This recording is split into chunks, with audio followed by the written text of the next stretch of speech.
As the Money Burns is an original podcast by Nikki Woodard. Based on historical research, this is a deep exploration into what happened to a set of actual heirs and heiresses to some of America's most famous fortunes when the Great Depression hits. Each episode has 3 primary sections. Section 1 is a narrative story. Section 2 goes deeper into the historical facts.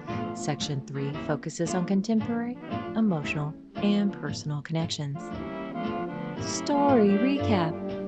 While Jakey Astor tries to decide amongst a new crop of debutantes, Princess Barbara Mdivani celebrates her 21st birthday. Now back to As the Money Burns. $1 Million Slap.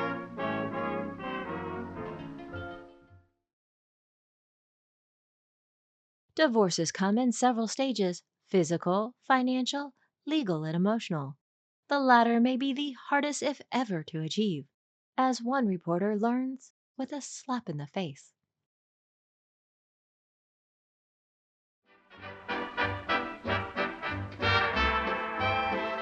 Section 1. Story.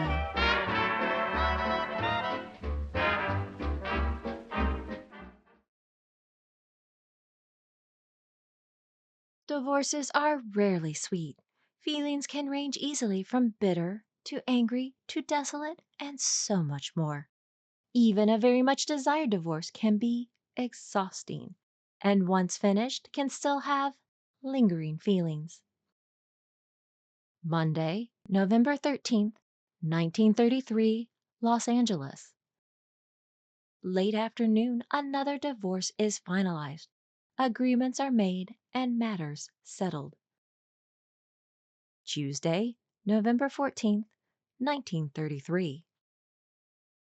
The press announces that the cowgirl soprano and opera singer Mary McCormic has gladly shed her husband, Russian via Georgia, Prince Sergei Mdivani.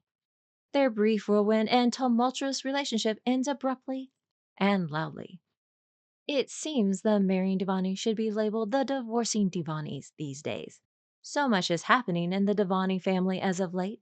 Youngest brother, Prince Alexis Mdivani, divorced his blue blood socialite heiress wife, Louise Van Allen, in November 1932, and uses the lucrative settlement to scandalously pursue, then quickly marry, in June 1933, uber-wealthy heiress Barbara Hutton, who celebrates her 21st birthday in New York on this exact same day of the divorce announcement. Alexis now has access to his wife's nearly $42 million fortune, if not more. Almost $1.047 billion in 2025. Middle brother Prince David Mdivani recently divorced his actress, singer, dancer wife, Mae Murray, back in October 1933. Mae gladly walks away with no alimony to finally rid herself of David. The Mdivani-McCormic divorce isn't particularly very bitter and public, with her calling him both the world's worst and best gigolo not quite 2 months ago in September 1933. Now also coming out, Mary has given an interview in a 4-part article series to Liberty magazine.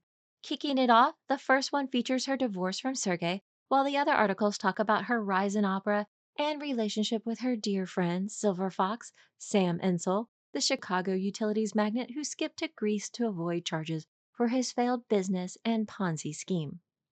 Mary hopes she can put it all now past her, if only things could end so sweetly. Wednesday, November 15th, 1933.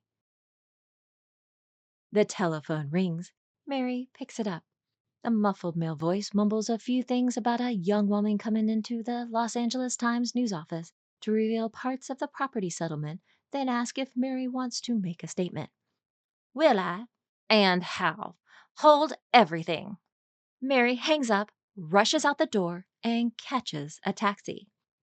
At Broadway and First Street, a $150 secondhand car, that's about $3,700 today, pulls up outside the Los Angeles Times building, a castle-like granite structure with a 4-sided clock tower. Perched from above, the bronze eagle watches below. Inside the car sits smug Prince Sergei Mdivani.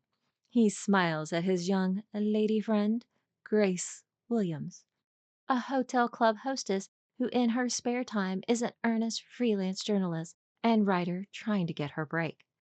He squeezes her hand, then she nods her head, slips out of the car, and hurriedly enters the building, heading straight to the editorial offices on the 3rd floor.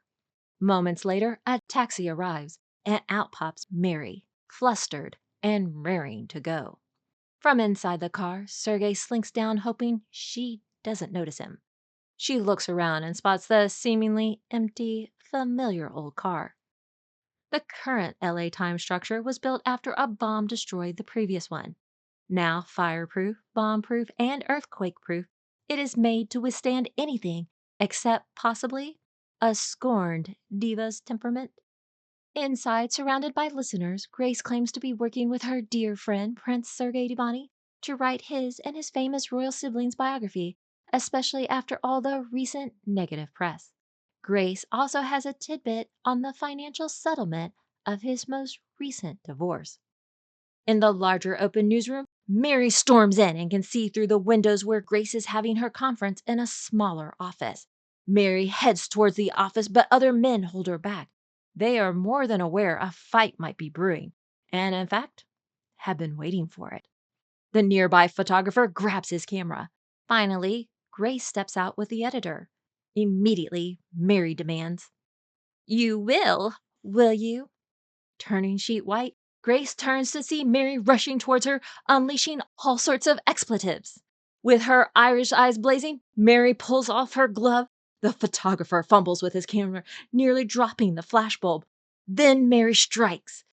A loud smack echoes through the silent newsroom. According to various reports, from a looping right punch to an open-handed slap, whichever squarely lands on Grace's chin. Mary's hand stings, but not nearly as bad as Grace's jaw.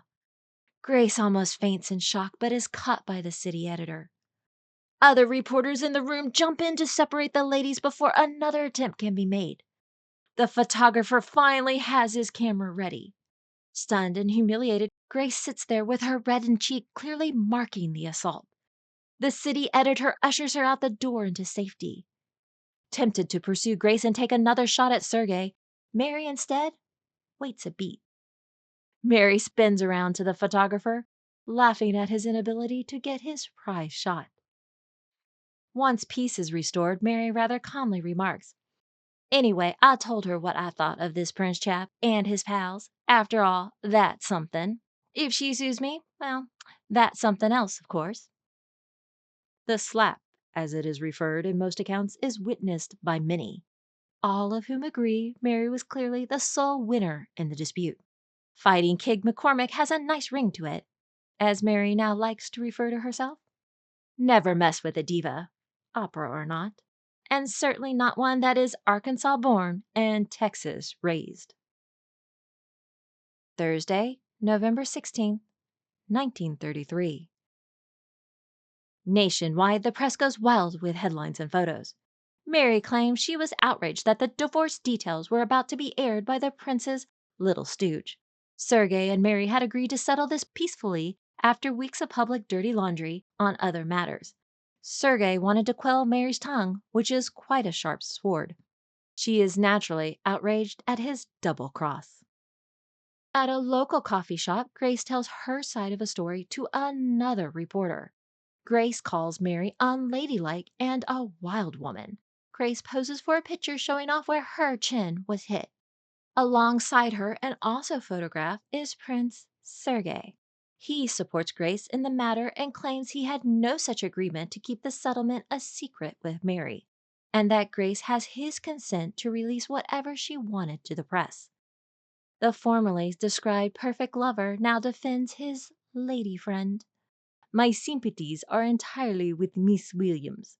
She acted like a perfect lady." Quite an observation for the man waiting in the street when the incident occurred.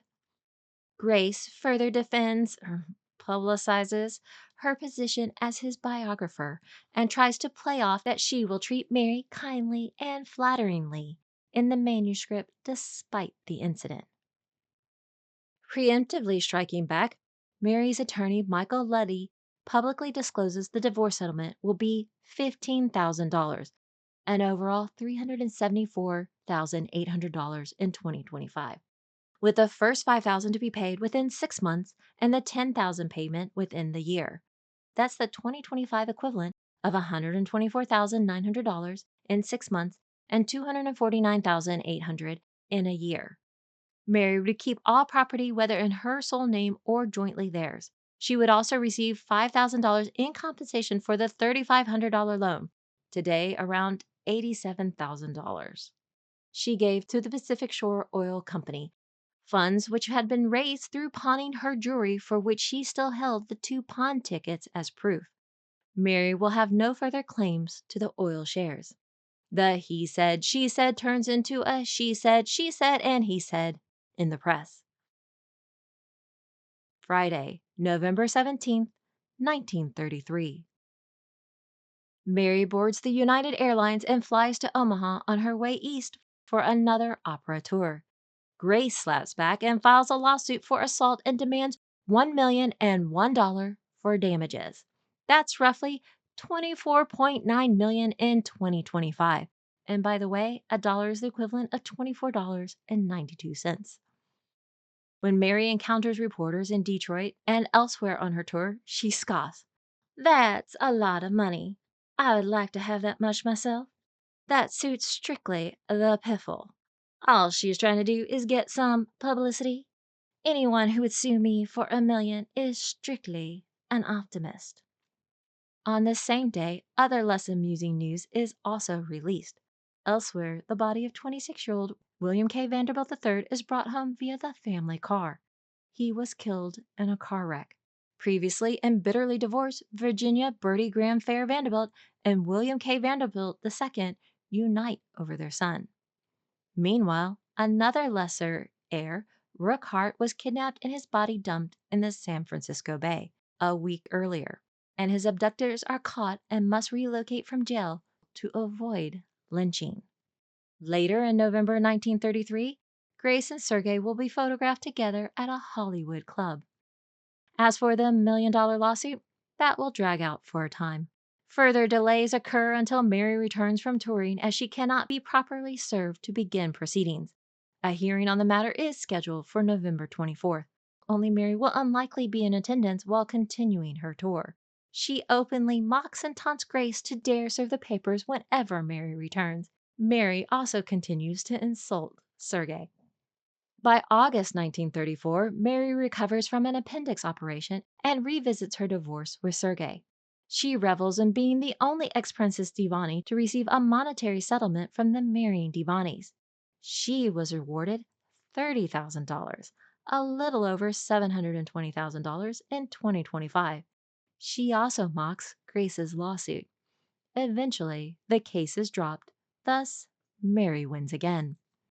Later in December 1934, during a press tour for her Faust opera, Mary is interviewed regarding her new potential beau, a real He-Man, Northwest Mountie. She still remarks on the slap, "I still remember it, and if she ever crosses my path again, I'll sock her again." The Hollywood's desultory powder puff wars might continue.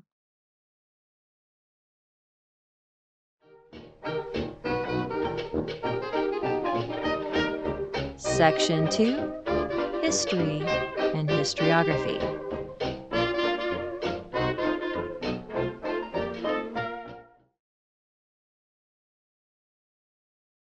As I have referenced before, I began researching and developing these stories all the way back in 2013. I threw out a broad net and slowly culled story after story. As I have mentioned, I like to research backwards and forwards to get as much information as possible. And some stories and people were more elusive than others. The case in point has been the Mdivanis. Mostly, I was and am interested in Prince Alexis Mdivani for his relationships with Barbara and Louise Van Allen.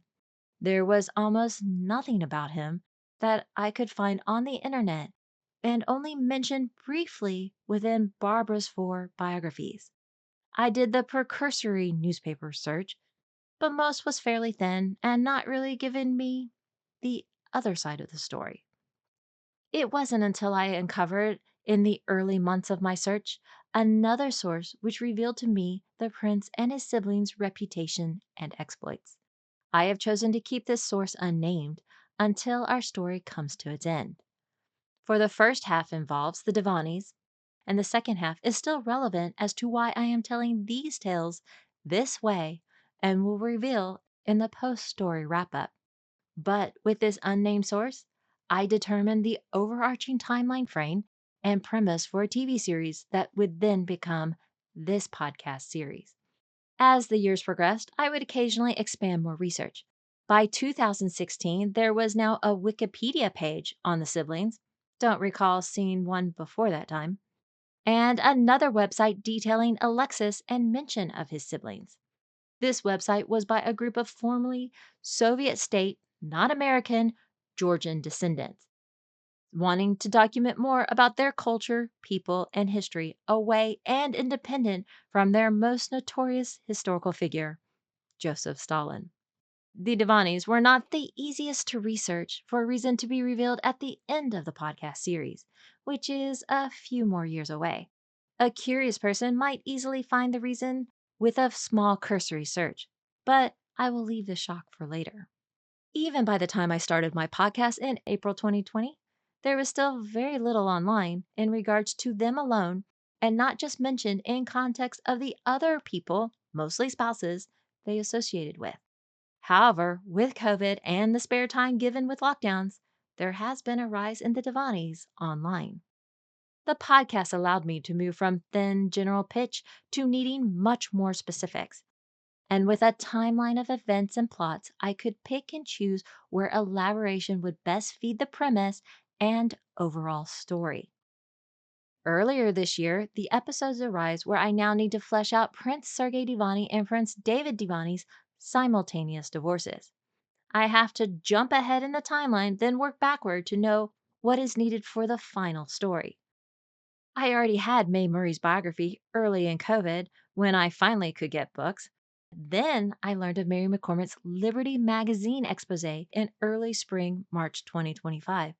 Upon seeing this potential interview, I had to find new sources to get a copy of those articles as Mary does not have her own biography. That is when I discovered that there was a new book published on the Divani family in October 2024. It took some finagling, but was able to order the book The Divani Saga by David Gigori. It arrived later in March 2025, and I didn't have time to review parts for that episode. The author, David, is a British citizen of Georgian descent. He has written several books on history and his other profession, finance. I have no idea when he started writing his book, but it seems he has not referenced my podcast in his research. Being UK based and with more finances than my means, he does have access to other resources near London and elsewhere, as well as members of the Georgian community that knew some of the Divanis. Remember, before this book, any of the 5 Divani siblings are mentioned within a story of another major figure. They are smaller chapters, once again, for a reason I will explain when I finish my podcast. They are often not too favorably portrayed in these other sources. The Divani saga is the opposite. It is written in mind to celebrate the Divanis and their special place in the world. Of course, this is partially due to the bias of the author. He wants to write about someone from his community and that person not be Stalin. The strengths of the Divani saga are where it expands on the other siblings, Sergei, David, Nina, and Rusi. The earlier part of Alexis and Barbara relies heavily on the problematic Poor Little Rich Girl by David Heyman. Heyman both plagiarized and made up sources, like referencing Barbara's diary, a fake reference as none has ever appeared to have existed, and a separate, unverifiable claim to interview her before her death a decade before he published his book. These are disputes brought up and exposed in a court case from the mid 1980s, which I have mentioned in prior episodes. The other source is my secret source. And yes, I will still withhold naming it for now. While we both cover the same topics, We aren't covering them the same way. Of course, there can be a natural inclination of envy, rivalry, and territoriality towards another potentially competing work, or alternative viewpoints.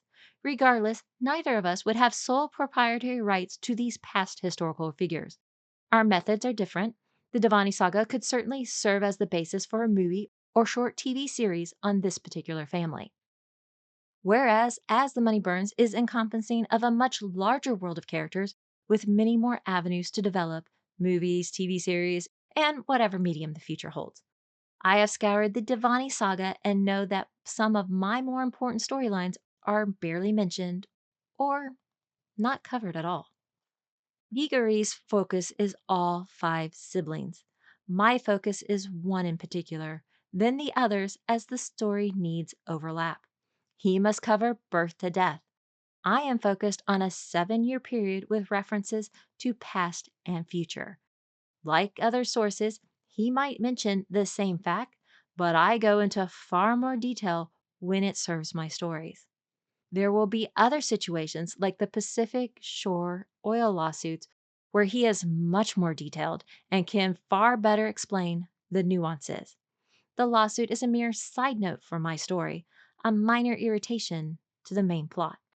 Now, when I look up Divani's online, especially since COVID, there are plenty more websites with information, most coming again from those of Georgian descent and thus more protective and defensive of the siblings.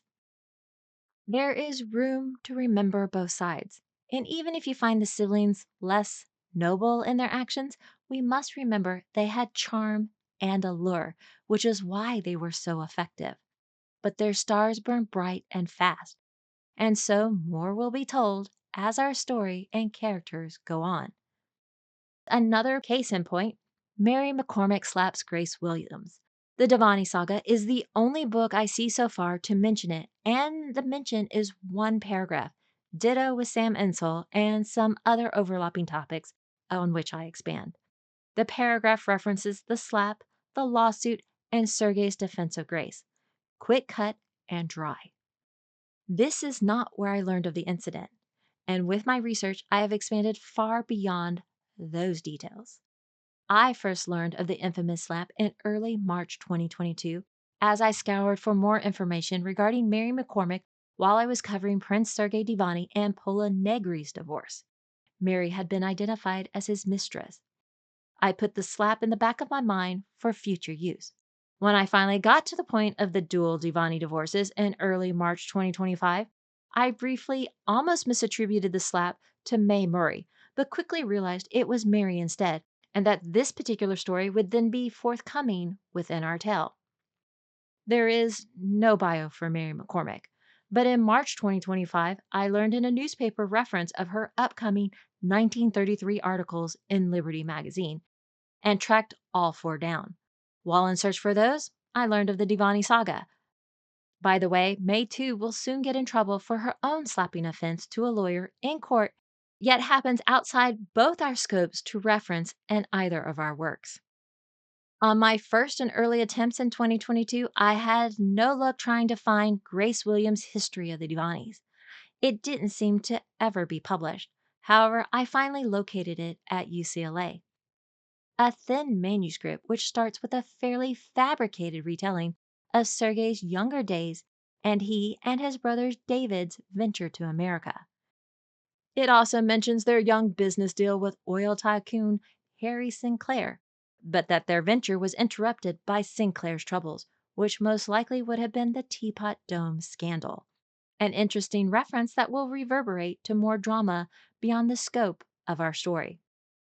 Back to Who Cares by Sergei Divani as told to Grace Williams' manuscript.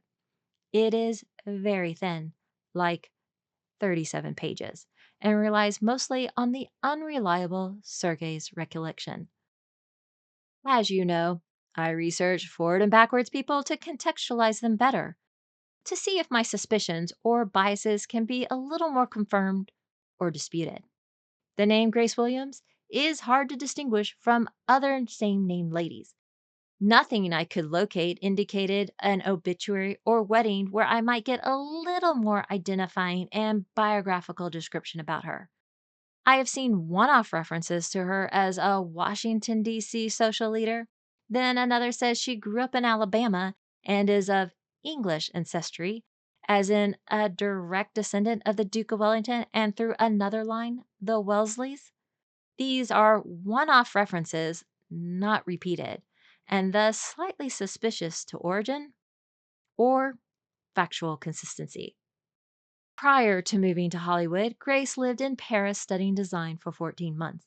But mostly, she appears around Hollywood in her involvement with the Assistant League Tea Room up to over a decade later. She likes to mention her involvement with Clark Gable's second wife, heiress, Rhea Maria Franklin Prentice Lucas Langham. Grace would speak in highly and familiar terms of Rhea prior to their divorce. Clark would divorce Rhea from the money he earned from Gone with the Wind to marry Carol Lombard. Grace also speaks highly of Joan Crawford and Francois Tone, though that couple implodes as well as other Hollywood notables. Grace definitely tries to name drop and likely overplays her connections. Just prior to the infamous slap, I did track Grace down to an Assistant League tea room luncheon with Princess Nina Mdivani Uberic in attendance in early September 1933, as well as a dinner hosted by Prince Sergei at the Coconut Grove, where once again both Grace and Nina are listed attending on November 3rd, 1933. Some articles refer to Grace as a good writer, though the only sampling I found is the above 37 pages, which is hardly a decent writing sample on multiple levels. In 1938, Grace will make another grab at attention for a fashion fad. She will also cross paths with other characters outside our focused timeline to be revealed in the post stories wrap up. When I sit with my feelings in reading everything, I sense Grace is another person desperate for attention, trying to make her breakthrough however possible. And this is her perfect chance, confirmed by an article later in 1934 as her $1 million slap lawsuit starts to fade in attention. And she mentions her focus is seeking to be more involved in the entertainment industry, but does not specify as a writer or actress. Thus, it makes sense she would grab onto and do her best to milk the 1933 incident for all it's worth. I mean, let's think about it. It's a rather trivial situation that got a lot of press attention. It's also one that didn't merely disappear. In fact, it pops up for many years later. Other than that little fashion blip for Grace, the story comes up in relation to Mary McCormick, who will go on for quite a bit of time, though her star, like Mae Murray's, is fading. Unlike Mae, Mary has grit and resilience and will maneuver adroitly through the transitions. Mary, too, is one to maximize the publicity as she returns to her opera tour, needing to raise money post Mdivani marriage and the Insole Ponzi scheme implosion. The somewhat ludicrous nature of this incident provides a field day for headlines once again. Jaw smacked, face slapped, stooge, unladylike, wild woman, among a ton of colorfully worded insults. Still, the one sadly missing is my favorite phrase, face spanked, which I found previously used in a side story in an accidental mistaken burglary, but included mentioning it back then because I knew this incident would eventually be forthcoming. Like I said, it pays to pay attention even to the littlest of details. Sometimes it gets a bit exhausting, but that little extra pays off with other interesting segues. This time, I thought I could cheat with a quick description of the Los Angeles Times building, having seen it myself several times from the outside whenever I had to go downtown. But I wanted one little specificity in architectural reference. That little check, of course, opens a tiny Pandora's box. The Los Angeles Times actually has had 5 buildings.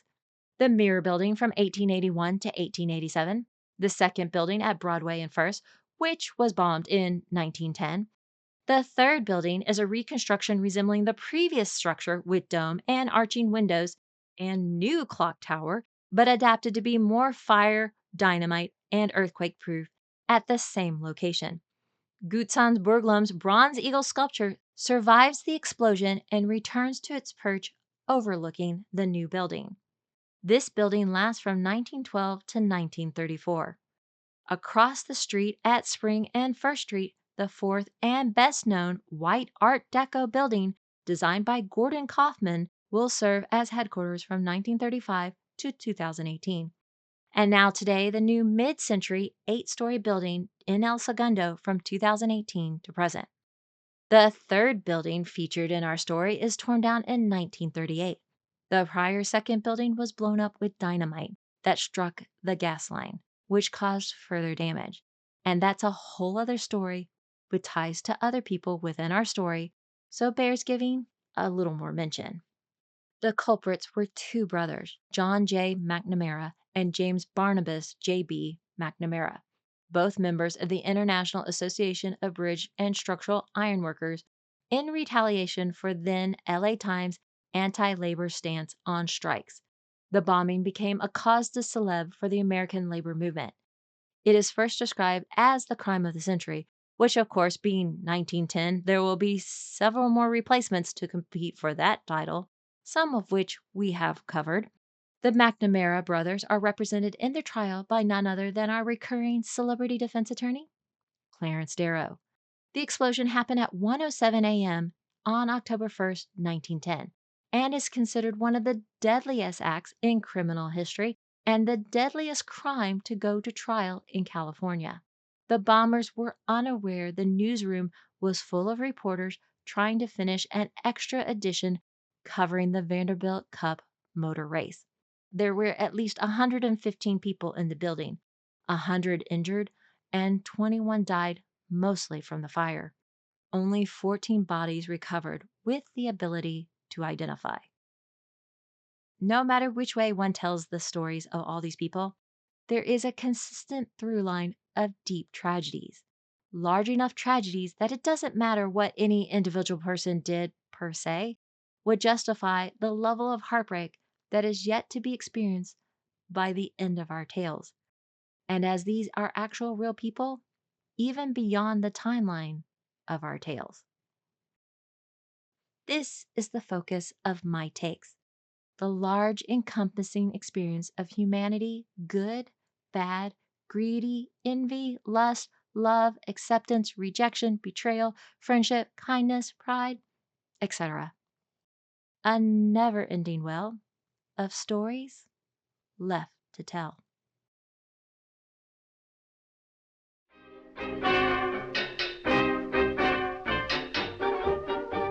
Section 3, Contemporary and Personal Relevance.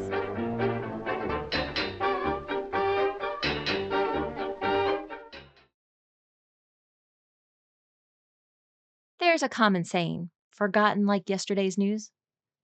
But we know full well in today's digital age that there are some things that just seem to last forever. Amazing how a small moment can be caught, captured, and retained for so long. I mean, it has already been at least 3 years since Will Smith slapped Chris Rock at the 2022 Academy Awards. And of course, with that footage, it has become a cultural reference point. Somehow, that Mary McCormick slap has a longer than expected memory. It will appear at least twice in retrospects. A 1948 Ventura County Star, Do You Recall These Days column for 15 years ago, and a 1953 Tampa Times Looking Backwards for 20 years ago. But here's a bigger kicker. On June 27, 1999, Allentown, Pennsylvania's The Morning Call newspaper reprints the front page from November 17, 1933. Along with multiple stories and other articles, there is a small piece to be continued later. Mary McCormick slaps woman in news office. Sorry, Will Smith. Yeah, that kind of means you're gonna suffer the humiliation over and over. So much for honor. Lastly, the recent Louvre heist reminds us that even jewels have their own history, and there are several of note that appear within our tales. Mystery, intrigue, and scandal surrounds these beautiful objects. Do you know where their stories will lead? Our heirs and heiresses have plenty more troubles to come. But first, let's celebrate another 21st birthday. By the way, As the Money Burns has ranked among Goodpods' top 8 indie documentary podcasts and on other charts. Fellow podcasters at What's Her Name also rank on each of these lists. On Goodpods leaderboards, As the Money Burns ranks for the week of October 29, 2025 as number 4 in the top 100 indie documentary weekly chart, number 8 in the top 100 indie documentary monthly chart, number 15 in the top 100 indie history weekly chart, number 18 in the top 100 indie history monthly chart, number 25 in the top 100 indie society and culture weekly chart. Please note, rank is updated live, so numbers will shift accordingly. While it might seem a little odd, I do recommend for those curious to check out the Mdivani Saga by David Gigery. If not the book, then at least the Instagram account. They post wonderful tidbits and images on all 5 siblings. History is much more interesting as it gets shared. I will also include the 2020 Doris Duke biography, The Silver Swan by Sally Bingham. Sally, too, has mined several interesting resources in her endeavors. As most of the other biographies on our subjects are out of print by decades, both books offer more recent scholarship. Yes, there might be a few spoilers revealed, but don't worry. I have plenty of other secrets to tell, and mine are definitely worth knowing. Links in the notes and transcript.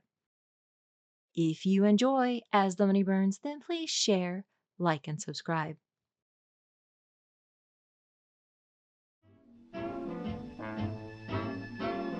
Next, when we return to As the Money Burns, another heiress turns 21, thus gaining part of her fortune. But what the richest girl wants most horrifies her mother. Until then, As the Money Burns is an original podcast written, produced, and voiced by Nikki Woodard, based on historical research. Archival music has been provided by Past Perfect Vintage Music. Check out their website at www.pastperfect.com. Please come visit us at As the Money Burns via Goodpods X, formerly Twitter, Facebook, now Meta, or Instagram.